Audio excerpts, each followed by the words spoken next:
line of Tara. They're just cranking on the neck of Tara. Referee checking to see. Look at how the intensity on this girl's face. He just calls for the bell. She's unconscious. She's out. Tara is definitely done. Ladies and gentlemen, the winners of the match and still TNA Knockouts Tag Team Champions, Angelina Love and Winter. Even Angelina's looking at Winter like, what the hell is wrong with you, girl? She's nuts. Well, it's very odd pairing of Angelina and Winter, but it may be odd, but you can't dispute their success. Angelina, she looks a little perplexed by how odd and that intense offense and violence displayed by Winter. Now understand, these guys want the Hardys. Well, they're going to get the Hardys. Because now both Matt and Jeff Hardy understand what this business is all about, and we're thinking about it in a completely different mindset. The premise of this business is about making money. It's about stepping on people and about taking what you want. And that's exactly what we've done. We're off to a good start with Van Dam, Anderson. We're Matt and Jeff Eppin Hardy. We're brothers. We're blood. They're nothing but one former champion and a thief that's walking around this place with a championship that's got my face on it. I'm the TNA champion. And regardless of what those two think they can do to us, one thing they don't realize is that our bloodline is immortal. There's not a lot to say. You know, that's what I get for going by the rules, you know. There wasn't supposed to be any striking. All I wanted to do is just show Jeff Jarrett that he was a fake, a phony, and I was going to have fun doing it. I didn't realize it was going to turn into this, so I don't know where I'm going from here in. It's really up to Dixie Carter and TNA, and you know, this was my one time to come back and have fun, and I promised myself I would. I did until the third period, but I didn't expect this, so I just hope and pray that Dixie's watching and she sees that you know, there's a good person inside of me that wants to be a part of her company, and you know, I promised I'd retire if I lost at Bound for Glory, and I didn't necessarily lose, but I didn't win. So I'm just gonna let the higher powers do the work, and hopefully, God willing, I get another chance at Jeff Jarrett. This time I want him in the ring. I don't want to do any exhibition. Don't want to do any MMA competition. I want to wrestle him, and I want to kick his ass. Kurt, there was in the first you were absolutely dominant, and then he goes into this corner, and it appears that there may have been something going on with his glove, or I mean, he had ointment. He had a BioFreeze or a Red Hot cream. He thumbed me in the eye. I didn't feel it. Felt something hot on his forearm, and then when he got me in the eye, it was a big sludge of it, and kind of blinding me. My eye's still red right now. Yeah, he got me there, and that set him up to punch me, because anybody, no matter what stance I'm in, whether I'm protecting myself or not, it's hard to hit me, and if you hit me, it's not going to hurt that much. But when he blinded me, I really couldn't see where he was going to punch me. I really couldn't protect myself, so it came down to me just being basically bait for him, and he took advantage of it. You know, he was a better man tonight. He cheated, and he did what he set out to do. He knew he wouldn't beat me. He knew I'd dominate him, so I think this whole thing was a setup, and what are you going to do? I give Jeff Jarrett credit. I've been on the other side of the ball before in my career, and, you know, came up with some nasty tricks, but nothing this bad. And I hope Jeff Jarrett gets a little dose of his own medicine. I hope I can give it to him. And Kurt, that doesn't necessarily have to be in the ring. I mean, would you like to just get your hands on Jeff in general? You know what, man? I've been in jail. I've done a lot of stupid in my life. No. I don't need to get him out of the ring. I would love to get him in the ring, where it matters. You know, it's you know, anybody can fight. You know, anybody, you know, any thug can go out in the street and fight. And you know what? They're just thugs. You know, a real man goes in that ring, and the better man wins. And you know, that's what I want to do. I don't want to don't want to catch him on the street and beat his ass. I want to get him in the ring and show him that I am the better man. And that's what competition's all about. The following contest is scheduled for one fall and is a non-title bout. Introducing, first of all, being accompanied to the ring by the Nature Boy, Ric Flair. Standing 6'8", weighing in excess of 350 pounds. He is the TNA World Television Champion, the Monster of Men. A mortal's quest for championships. It all began when TNA President Dixie Carter had the restraining order served on Hulk Hogan. A restraining order that prevented Hogan from taking part in any TNA activity with lawyers and judges involved. Bischoff realized anything can happen. They needed championships, and for the Monster Abyss, it was right place, right time. Sunday at Genesis, AJ Styles forced to the sidelines by injury. Abyss steps up in the sub-role, and he defeats Douglas Williams to bring that TV title to Immortal. And it was obviously the proper pick by Ric Flair and Eric Bischoff. And I would assume they consulted via the telephone with Hulk Hogan, because Abyss won the TV title. And now, introducing his opponent, standing 7 feet tall, weighing in at 329 pounds, the Blueprint, Matt Morgan. And is that a motivated giant or what? Flying down the entrance ramp and right on the offense is the Blueprint Matt Morgan as Abyss comes up the rope. Oh, he's just decked with the clothesline.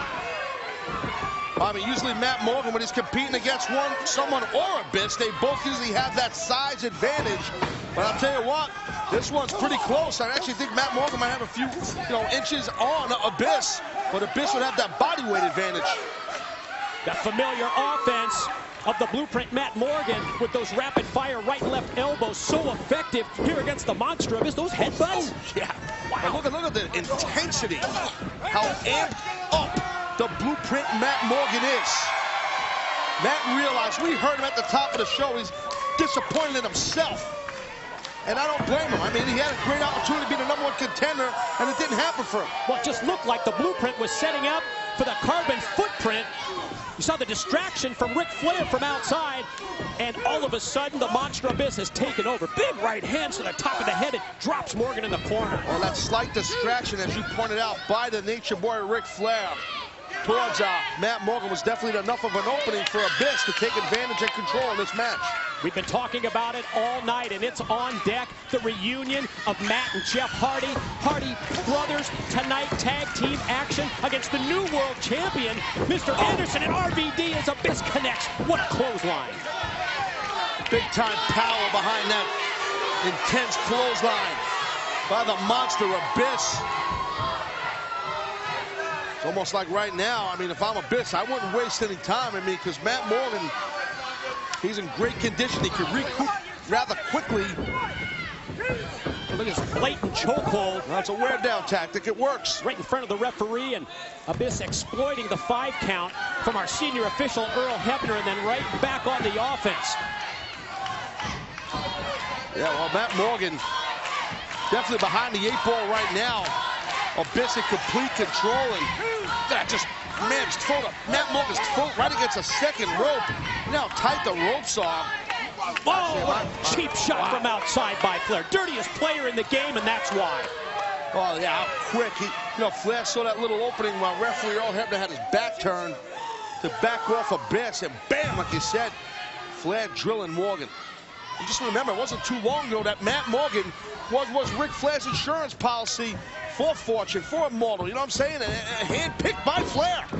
Oh, discus, clothesline, or punch, whatever it was, sure was effective. Abyss goes down. Morgan charges in, squashes him in the corner. Well, I'll tell you what, man, Abyss, he's not really moving too well right now. He's getting jacked up. Oh, wait a minute. Got a snoozle there. Morgan fights him off.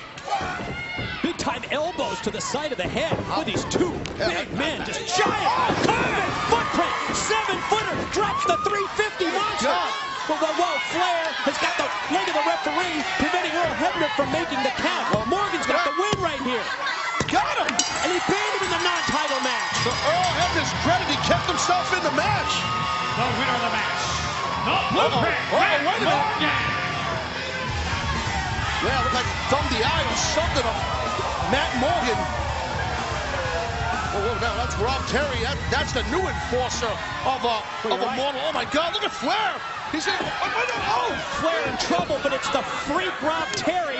Taz just told you, the enforcer for Immortal. He took the Blueprint. Matt Morgan places. Oh, what a low blow by Flair. as you said, dirtiest player in the game. And now these two big bulls from Immortal, Abyss and Rob Terry. And how many times tonight have we seen this from Immortal? With earlier, the numbers game against Mr. Anderson and RVD. And now 3-on-1 against the Blueprint Matt Morgan. Well, I think, got to tip your cap to Rob Terry. He realized that Flair was in trouble in Abyss because Matt Morgan just won the match and was turning up the cylinders. And now Morgan's in grave danger here. That's the role of the freak Rob Terry, to be that enforcer for Ric Flair and company. Well, smart by Rob Terry, I guess, proving to the world that he doesn't just pick things up and put them down. Matt Morgan gets the victory, wins the non-title match over the TV champion, and then gets laid out by Immortal.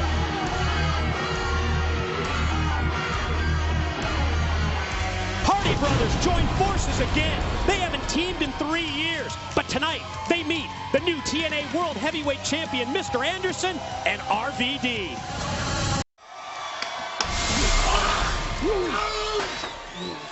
I'm only the messenger. Jesus! The name's Crimson. What I want you to do is you go find Eric Bischoff, and you find Ric Flair, and you tell them they were right. They were 100% right. February 3rd, Abyss is going to be a very special day. February 3rd, they're coming. They're coming February 3rd, Abyss, for each and every single member of Immortal. You hear me? You hear me? Go tell them.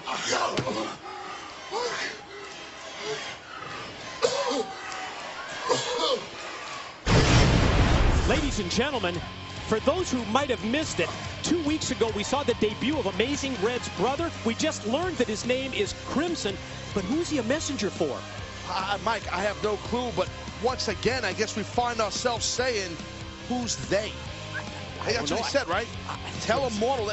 They're coming for every member of Immortal? Well, who's he talking about? Taz, I guess we're going to find out like everybody else on February the 3rd.